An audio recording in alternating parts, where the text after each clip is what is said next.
Grabe. Ayan, tumakbo na naman si Ate Beth. Aray ko. Aray.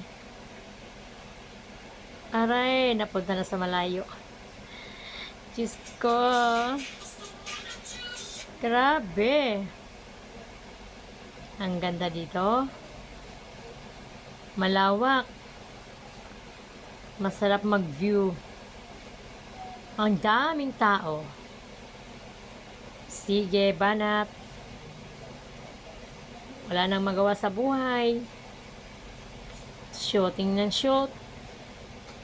Sige, Kiay. Kiay. Grabe. Ayos ah. Sige. Ayan, tagapagtanggol ko. Grabe. Mahiyain. Nakatingin ka pa. Ayan, diyan na kaming lahat. Ayan ang aming group family.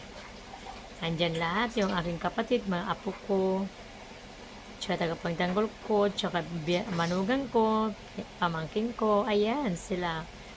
Sige, Kiay Bet. Ayan ang mga magaganda kong mga anak. Ayan, hasta ka nanay, di ba? Grabe guys, posing ng posing. Sige. Minsan-minsan lang mangyari yan sa buhay ng tao. Sige. Ang sexy nyo, mga bata. Ayusin nyo. Ayan na naman ang nanay. Nagpa-cute na naman.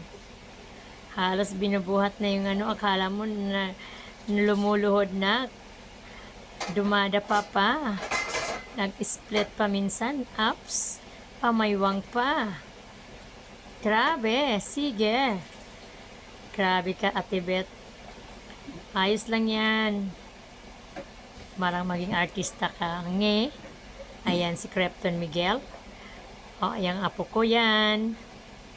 Yan kami. Hello, Crepton. Crepton Miguel. Ayan naman yung aking pamangkin at saka aking tagapagtanggol at saka yung aking dalawang apong pogi. Ayan. Sige. Banat lang kayo. Walang bayad dyan. Post lang kayo ng post. Para makilala ka. Yes, ang aking pangalawang anak na si Tisay. Grabe. Sige na. Smile. Ayan ang nanay. Hindi magpatalo. Kumikimbot. Ayan pang pamangkin ko at mga anak ko. Grabe. Ayan ang aking pamangkin. Ang aking bunsong kapatid. Ayan ang pamilya ko. Grabing dami, no? Big family yan. Ganon talagang buhay.